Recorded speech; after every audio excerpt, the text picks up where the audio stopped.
after my 4-day Pentagon cybersecurity training, expecting to brief my team on the new protocols we'd need for our classified contracts. The moment I stepped off the elevator, something felt wrong. The usual Monday morning operational tempo was missing from our department floor. The East Wing corridor, where my team of 7 engineers worked, stood eerily quiet.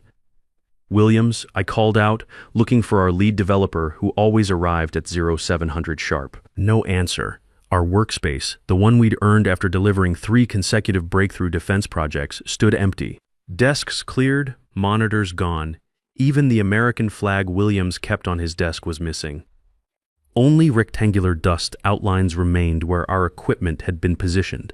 "My name is Mac Rodriguez, I'm 49, and until that moment, I'd been the loyal engineering manager for this defense contractor for 12 years. Before that, I spent 20 years in the Army managing logistics operations across 3 combat deployments, Iraq twice, Afghanistan once. The company hired me for my technical knowledge, but never realized I'd built relationships across the entire defense industrial base while coordinating supply chains under fire in Kandahar and Ramadi. Those deployments taught me something crucial about leadership. You never abandon your people, and you always have an extraction plan. My father understood this too. He carried wounded Marines to safety in Korea, earning the Bronze Star I now wear on my civilian suit lapel. That pin reminds me daily what real leadership looks like under pressure. I spotted Troy Campbell from accounting walking past. "Hey, what happened to my team?" His expression shifted to something resembling pity. "You should check the basement. They moved them Friday." The basement? We didn't even have proper workspace in the basement. This was a defense contractor with security requirements, classified materials, and federal oversight. The elevator ride down felt like dropping into a bunker. Each floor passing heightened my tactical awareness. Something wasn't right about this whole situation. When the doors opened, I had to navigate through storage areas and maintenance equipment before finding a door with a hastily printed sign, Engineering Team B. I pushed it open to find my team crammed between exposed pipes and utility boxes. Their monitors balanced precariously on folding tables that looked like they'd been salvaged from a church basement. Extension cords snaked across the concrete floor like trip hazards in a combat zone. Water dripped from a ceiling pipe, landing with rhythmic impacts into a bucket near Williams' makeshift desk. "Sit trip," I said, though their downcast faces told me everything I needed to know about the tactical situation. Williams looked up, his jaw set in that way that meant he was controlling his temper. Tony Williams, former Navy petty officer, had served 8 years on destroyers before transitioning to software development. "While you were at the Pentagon, Derek came down with movers, said we needed to relocate immediately to make room for the new specialist. We had 30 minutes to pack everything. A specialist? What kind of specialist? Some productivity expert who'd never managed a defense contract." Bennett, our hardware guy who still struggled with crowds after his deployment to Fallujah, added, "Derek says he's going to revolutionize the whole department. Make us more agile or something." Carl Bennett was Army, like me, specialist, 82nd Airborne, 2 tours. The man could troubleshoot any hardware system under pressure, but corporate buzzwords made him nervous. I could see the signs, the way he positioned himself near the exit, hands ready to move. This basement environment was triggering his situational awareness in all the wrong ways. I climbed back upstairs to our former workspace. Bright, airy, strategically positioned between the testing lab and design team for optimal workflow and security protocols. Now it housed a single person, a young man arranging frame certificates on what used to be my desk, while Derek Whitfield, our department head of 6 months, hovered nearby with an expression of unbridled admiration. Derek was everything the defense industry was trying to move away from. MBA from an Ivy League school, no military experience, no understanding of how government contracts actually worked. He'd arrived talking about disruption and innovation while completely ignoring the fact that we delivered projects on time and under budget for federal agencies with zero tolerance for failure. "Ah, there you are," Derek exclaimed when he spotted me. "Meet Brad Kingston, our new Agile Transformation Specialist. His revolutionary methodology increased output 300% at his last 3 companies. He needs proper space to implement his vision." He lowered his voice like he was sharing classified intelligence. "Your team can manage downstairs until next quarter's budget review." I stared at Brad, who didn't even pause arranging his awards to acknowledge me. Young guy, maybe 35, wearing an expensive suit that screamed consultant. His certificates looked impressive from a distance, but I'd learned in the Army to always verify credentials when someone's qualifications seemed too good to be true. I nodded silently and returned to the basement where my team waited. The distant hum of industrial machinery created operational noise through the walls. The Wi-Fi signal barely reached minimum requirements for our security protocols. The nearest restroom was a single facility behind a maintenance curtain. The air smelled of mildew and equipment failure. 22 years with this company, muttered Garcia, our systems specialist. Lisa Garcia, former Air Force Staff Sergeant, had managed IT infrastructure at Bagram Air Base before transitioning to civilian work. And this is how they treat veterans. I surveyed their faces. People who had given everything to this company, who had pulled countless all-nighters to meet impossible Pentagon deadlines, now positioned in a basement like surplus equipment waiting for disposal. I touched my father's bronze star pin, my anchor when the mission parameters shifted unexpectedly. Tony Williams had been rejected by 3 other companies because of his direct communication style before I recognized his system's genius. Lisa Garcia, fresh from the Air Force, had natural talent for elegant solutions, but needed guidance on civilian workplace protocols. Carl Bennett was ready to file for disability when I convinced him his hardware expertise was irreplaceable. Deanna Foster, former Marine Sergeant, spoke 5 programming languages, but struggled with corporate politics. Helen Cooper could translate technical requirements into language anyone could understand. Roy Palmer was our youngest civilian hire. Brilliant but needed mentoring on government contract requirements. For 8 years, this mixed unit of veterans and civilians had delivered consistently excellent results without fanfare or recognition ceremonies. We weren't the flashiest team, but executives knew we were the ones to call when they needed something impossible done reliably under federal oversight. Then I smiled. "Pack your personal gear," I said. "Not just for down here." Everything they stared, confused but trusting.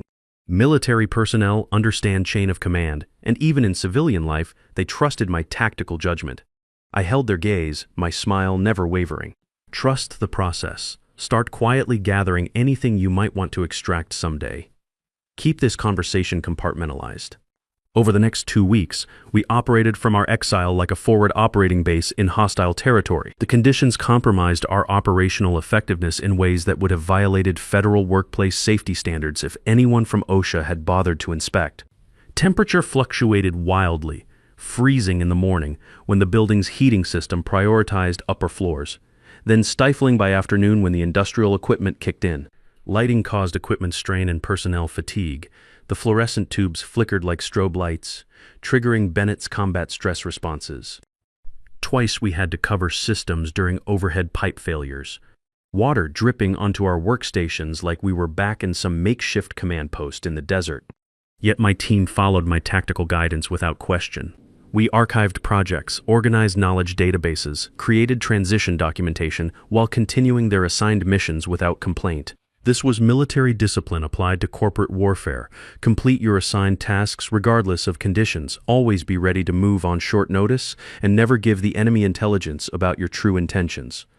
"I don't understand why we're documenting everything so meticulously," Palmer whispered one afternoon. Roy was our youngest civilian hire, 23 years old, brilliant with code but still learning how military-trained personnel operated under pressure. "It's not like they appreciate our contributions anyway. Everything we do should meet standards," I replied loud enough for everyone to hear, no matter our operational environment. In the Army, we called this maintaining discipline under fire. You don't lower your standards because the conditions are suboptimal. If anything, you raise them to prove your unit's professionalism. The others exchanged glances but kept working. They trusted my command even when they didn't understand the complete strategy. What they didn't know was that I'd been conducting reconnaissance for months. Long before the basement incident, my military network included defense contractors across 3 time zones, program managers at the Pentagon, procurement officers who remembered my logistics work in Iraq. When I transitioned to corporate life, I brought those relationships with me like maintaining contact with your old unit. During my lunch breaks, I made calls. "Hey, remember that convoy protection system we implemented outside Fallujah? The one that came in 2 weeks early and 30% under budget? Well, I'm managing a team that just delivered something similar for the Navy. These weren't networking calls. They were intelligence-gathering operations, maintaining situational awareness about opportunities and threats in the defense contractor ecosystem." I could identify talent in unlikely positions and build cohesion among different backgrounds, skills you develop when you're managing mixed units of regular Army, National Guard, and civilian contractors under combat conditions. Each member of my team had been selected not just for technical capability, but for their ability to solve problems under extreme pressure and tight deadlines. Williams had been passed over by 3 other companies because hiring managers didn't understand that military directness wasn't rudeness, it was efficiency. When you're coordinating radar systems on a destroyer, you don't have time for corporate small talk. Garcia had natural talent for elegant solutions, but needed guidance on civilian workplace protocols. In the Air Force, you solve the problem and move on. In corporate America, you have to document the solution, present it to committees, and wait for approval from people who don't understand the technical details. Bennett was ready to file for disability when I convinced him his hardware expertise was irreplaceable. PTSD is manageable when you have mission focus and teammates who understand your background. Foster spoke 5 programming languages, but struggled with corporate politics because Marine training teaches you to accomplish the mission, not navigate office hierarchies. Cooper could translate technical requirements into language anyone could understand, a skill she'd developed explaining complex logistics to infantry officers who just needed to know when their supplies would arrive. 6 months earlier, our longtime department head had retired, and Derek arrived with grand ambitions but zero understanding of how government contracts actually worked. From day one, he'd been hunting for a game changer to impress executives, ignoring our consistent results in favor of flashy innovations that looked good in PowerPoint presentations, but had never been tested in real-world conditions. His golden hire, Brad, had dazzled him with buzzword-filled presentations and promises of revolutionary methods. What Derek never investigated was why someone with such transformative skills changed jobs 3 times in 2 years. In the military, we call that a red flag. When someone's service record shows they can't stick with a unit, there's usually a reason. During the 2nd week of our basement exile, I received an unexpected call from Michelle Torres, an old colleague from my Army days. Michelle had been a logistics officer at the same forward operating base in Afghanistan where I'd managed supply chain operations. She'd transitioned to the private sector 2 years before me and now ran engineering operations for Titan Defense, one of our biggest competitors. "Mac, I heard through the grapevine you're not happy with your current situation," she said without preamble. "Military personnel don't waste time with small talk when there's business to conduct." "Intel travels fast," I replied. "What's your interest level?" "High. I'm building a new division focused on rapid deployment systems, need someone who understands both the technical requirements and the federal procurement process. Your team's reputation precedes them." This was the opening I'd been preparing for without fully realizing it. What kind of timeline are we talking about? Yesterday, the Pentagon just approved funding for a new cybersecurity initiative. Companies with proven track records in defense contracting will have significant advantages in the bidding process. I glanced around the basement where my team worked in substandard conditions while their former workspace housed a consultant who'd never delivered a single project for federal agencies. "Send me the details. I'll need to brief my team already prepared. Check your personal email in 10 minutes. That evening, I called the team together for what I announced as a mission planning session. We gathered around Bennett's workstation, the one with the steadiest table and best lighting in our makeshift command center. Situation report. I began using the formal briefing structure they all recognized.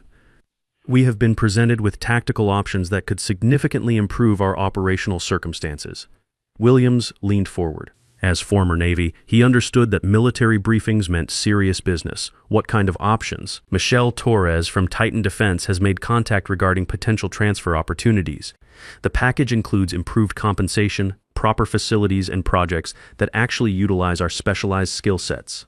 Garcia's eyes widened. "Are you talking about all of us?" Affirmative. Complete unit transfer. No one gets left behind. The silence that followed was profound. In military culture, "no one gets left behind" isn't just a phrase, it's a sacred commitment. It means your leadership will never sacrifice individual team members for political convenience or budget considerations. Foster spoke first. "What's the operational timeline? Still developing, but I need to know if the team is willing to consider extraction from current circumstances." One by one, they nodded. Bennett was last, his expression thoughtful. "Mac, are you sure about this? Once we start down this path, there's no going back to the way things were." I touched my father's bronze star pin. Sometimes you have to choose between loyalty to an institution and loyalty to your people. My father faced that choice in Korea. He chose his Marines. Then we trust your tactical judgment, Williams said, speaking for the group. What do you need from us? Continue current operations. Maintain operational security. And start thinking about what you'd want to take with you if we had to move out on short notice. As they returned to their workstations, I felt the familiar weight of command responsibility. In the Army, every decision you make affects the lives and careers of the soldiers under your command. The same principle applied here. These weren't just employees. They were my unit, and I was responsible for their welfare and their future. Then came a surprising call from General Stone, the CEO, requesting I present our team's accomplishments at the upcoming board meeting. Amanda Stone was a West Point graduate, retired Army Brigadier General, with 2 combat commands under her belt. She understood what military leadership looked like, which made Derek's treatment of veterans even more puzzling. My team's morale improved when they heard about the presentation. Finally, recognition for our contributions from someone who understood the value of proven performance over flashy promises. The morning of the presentation, I prepared my briefing materials in the basement's inadequate lighting, organizing slides the way I'd learned to brief general officers in combat zones. Facts first, recommendations second. No unnecessary graphics or corporate buzzwords. As I climbed the stairs to the executive floor, Derek intercepted me in the stairwell like he'd been conducting surveillance on my movements. Change of plans, he said, blocking my path with the kind of aggressive posture that would have gotten him corrective training in the Army. The board wants to hear about future innovations, not past performance. Brad will present instead. General Stone specifically requested my team's briefing, I replied, maintaining the calm tone I'd used with hostile district officials in Iraq who thought they could intimidate American logistics officers. I spoke with her this morning. She agrees my approach makes more sense. His expression didn't match his confident words. I could see the tactical uncertainty in his eyes. The board needs to hear about where we're going, not where we've been. Your team's contributions are noted, but transformation requires looking forward. This was classic corporate maneuvering, the kind of politics that drove good military personnel out of civilian jobs. But I'd learned something important during my deployments. Sometimes you have to let the enemy reveal their full strategy before you can counter effectively. My team deflated when I returned with the news. Garcia glanced at her resignation letter, still visible on her screen. So this is it? We're just giving up? Negative, I replied, my voice steady. Continue preparation protocols. Mission parameters have changed, but our objectives remain the same. Later that day, intelligence flowed through the company network that Brad's presentation had failed spectacularly. Board members had asked technical questions about defense contract requirements, security clearance protocols, and federal procurement regulations.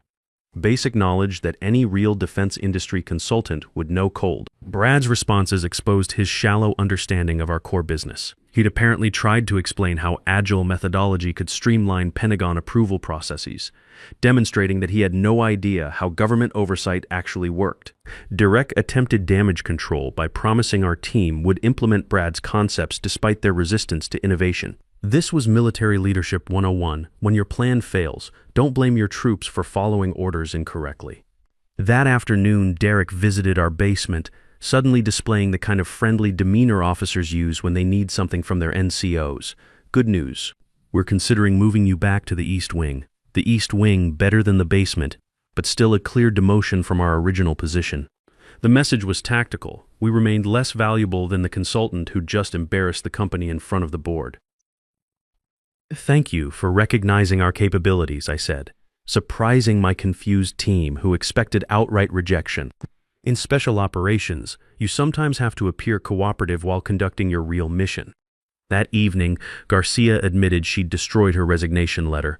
If we're moving back upstairs, maybe conditions will improve. Maybe Derek learned something from Brad's disaster. I nodded, saying nothing to confirm or deny her assessment. What she didn't know was that I'd already completed detailed negotiations with Michelle Torres. Our conversation had evolved beyond casual networking into specific operational planning. 2 days later, I invited Michelle to tour our facility under the pretext of discussing industry collaboration opportunities.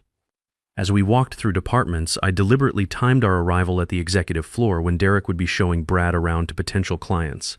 A last-ditch effort to salvage his consultant's reputation. Mac, Derek called out too loudly, too friendly. using the kind of forced enthusiasm officers display when senior leadership is watching. Perfect timing. Come meet the Titan Defense executive team. They're interested in Brad's agile methodology for defense applications. I approached with Michelle, recognizing the irony that Derek was introducing her to me as if we hadn't already spent hours discussing personnel transfer strategies. Derek eagerly introduced Michelle to Brad, who launched into his rehearsed transformation presentation, apparently unaware that his previous briefing had nearly torpedoed Derek's career. Fascinating approach, Michelle said when he finished, her voice carrying the measured tone generals use when they're about to destroy someone's argument. You've implemented this successfully elsewhere in defense contracting? Absolutely. My methods boosted efficiency dramatically at my previous companies. Blackwater Systems saw a 300% productivity increase in just 1 quarter under my guidance. Strange, she replied, her expression shifting to tactical alertness. I sit on Blackwater's advisory board. We never recorded such improvements. In fact, we noted significant project delays and cost overruns during your tenure there. The Pentagon nearly canceled their prime contractor status. The conference room went silent with the kind of absolute quiet you hear right before incoming artillery. Brad's confident expression faltered like a new lieutenant who just realized he was reading the wrong map coordinates. There must be some confusion, Derek began, his face flushing the way officers look when they realize they've been fed false intelligence. No confusion, I interjected, timing my response with the precision I'd learned coordinating air support in combat zones. Michelle is here because I accepted her job offer yesterday. I'm bringing my team to establish a new engineering division at Titan Defense. We start Monday. The Titan Defense client executive shifted uncomfortably, recognizing that they'd just witnessed a hostile takeover disguised as a business meeting. Brad's smile vanished completely, replaced by the expression of someone who'd just been caught in a lie by people with the authority to destroy his career. You can't extract your team, Derek sputtered, using language that revealed his desperation. That's industrial espionage. It's unethical corporate raiding. Completely legal, I finished maintaining the same calm tone I'd used with bureaucrats who tried to interfere with military operations. Check our contracts. No non-compete clauses. You relocated experienced veterans to substandard conditions while focusing resources on unproven methodologies. Michelle is offering us double our current compensation and proper operational environment with security clearances intact. The board will never approve this mass resignation. The board approved it yesterday. Michelle added, delivering the tactical surprise with military timing, after reviewing your division's performance metrics against industry standards and federal contractor requirements. General Stone was particularly interested in our analysis of veteran retention rates under different management styles. Derek's face cycled through shock, tactical confusion, and fear, the same progression I'd seen in enemy combatants who suddenly realized they were outflanked and outgunned. The Titan Defense executives began gathering their materials, making polite excuses to leave what had clearly become a corporate battlefield. Wait, Derek's voice cracked with the desperation of an officer whose command was disintegrating. The East Wing renovation starts tomorrow. I'll match their salary offers. We can restructure the whole reporting system. I looked at him with the same tactical smile I'd maintained since finding my team in the basement, the expression of a commander who'd successfully completed a complex operation. Mission parameters have changed, Derek. Too late for course correction. The silence that followed felt like the moment after a successful airstrike, when you know the target has been neutralized, but you're still processing the completeness of the victory. Michelle gathered her materials with the efficiency of a staff officer who just concluded successful negotiations. When only Derek, Brad, and I remained in the room, Derek turned on me with the kind of angry desperation that clouds tactical judgment. Do you have any idea what you've accomplished here? You've destroyed everything I've been building. I've secured my team's future, I replied, using the same steady tone I'd maintained throughout the operation. Something you failed to execute when you had command authority. You've destroyed my career, he said, his voice breaking like an officer who'd just been relieved of command. You chose Brad over proven performers, I said simply, touching my father's Bronze Star pin one final time. In the military, we call that poor personnel management. Actions have consequences. Check your 6 next time.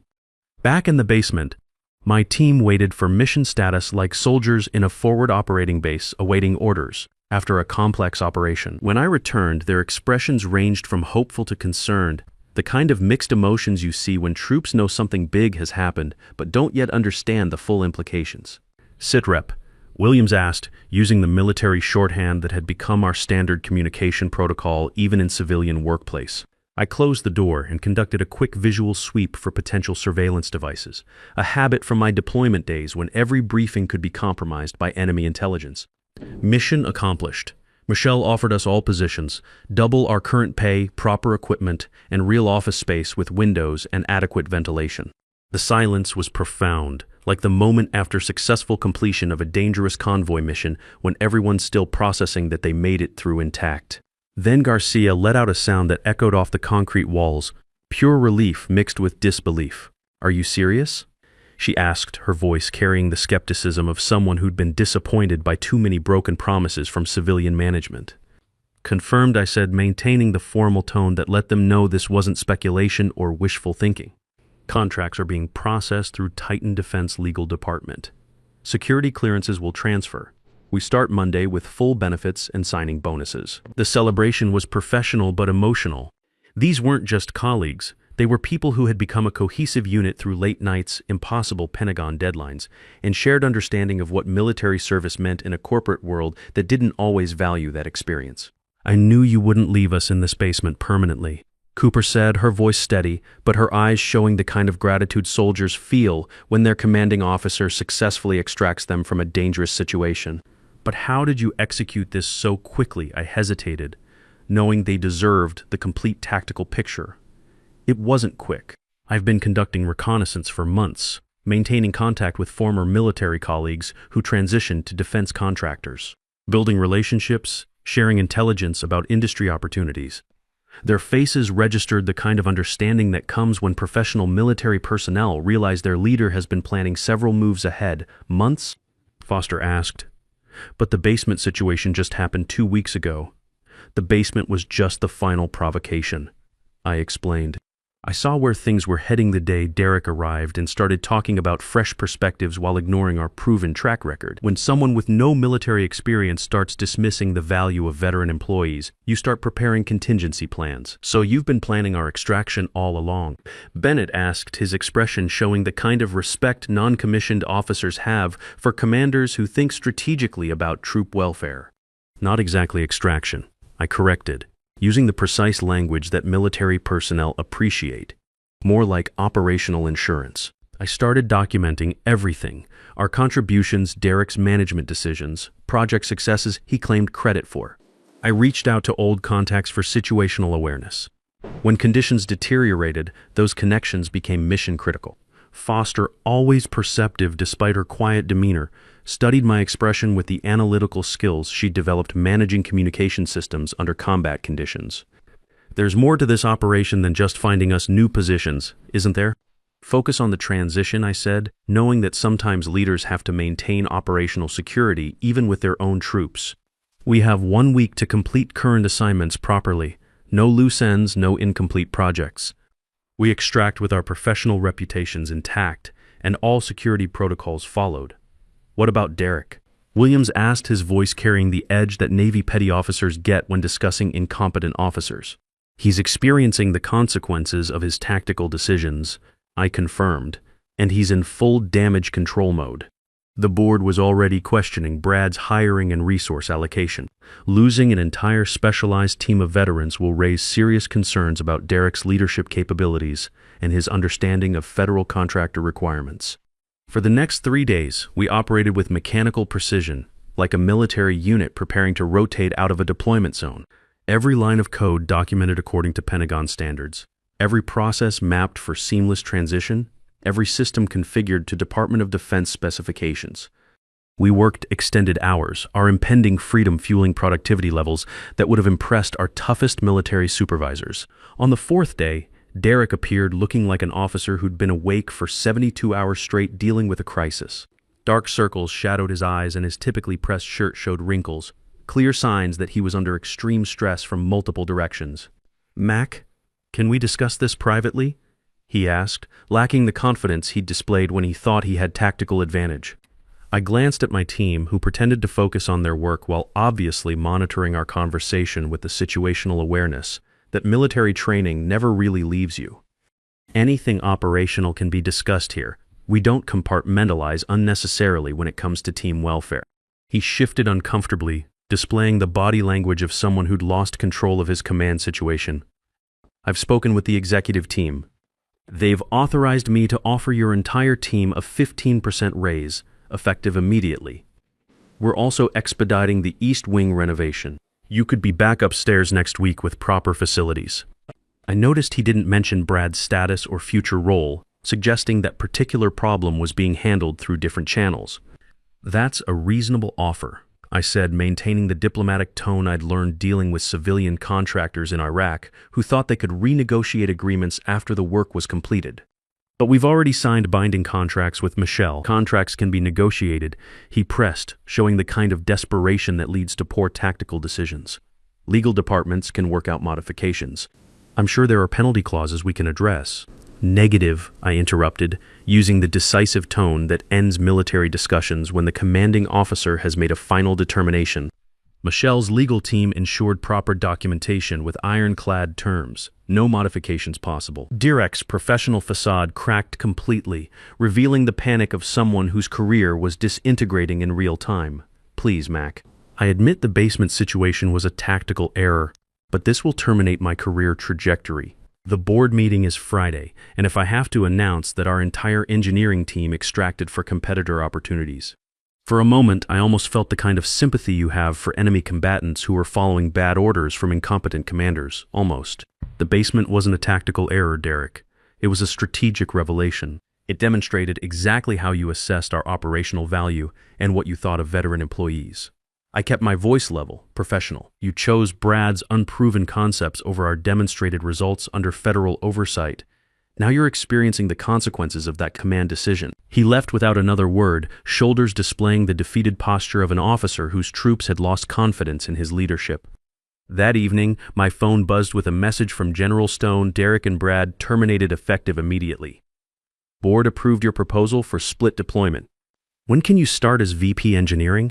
I showed the message to my team, whose cheers drew curious glances from other restaurant patrons as we celebrated at the local establishment that had become our unofficial decompression location. I typed my response with the precision of a military message: Monday 0800, halftime as agreed, other half with Michelle's team. 6 months later, our unprecedented arrangement had become a case study in Harvard Business Review and defense industry publications. The collaborative model between formerly competing companies had increased innovation efficiency while reducing veteran employee turnover, a critical metric for companies dependent on security clearance personnel. Both companies' stock prices had risen significantly, and the Pentagon had taken notice of our successful integration model. As for Derek and Brad, last intelligence indicated Derek was working at a much smaller firm in a significantly reduced capacity, his reputation in the defense contractor community permanently damaged. Brad had reinvented himself as a workplace culture consultant, still selling empty promises to companies that didn't bother conducting proper background verification. And my team, we now occupy bright, airy offices in both companies. Our operational value finally recognized not just in words but in resource allocation, command authority, and compensation packages that reflect our actual contributions to mission success. Most importantly, we'd created a new model that valued substance over style, consistency over charisma, and respect for military service over corporate politics. The most satisfying victory isn't what you do to those who wronged you. It's creating a system where what they did to you becomes impossible for them to do to anyone else. If you've ever been undervalued at work because of your military background or pushed aside for someone with flashier credentials but no real experience, you understand what this meant. We didn't just win. We changed the rules of engagement for everyone who comes after us. In the military, we learned that the best commanders don't abandon their troops when conditions get tough. They create better conditions. That's exactly what we did here. And that's what real leadership looks like in any battlefield, including the corporate one. 20 years of Army service taught me that you can't control what happens to you, but you can always control how you respond. We didn't just survive Derek's betrayal. We turned it into the foundation for something better than what we had before.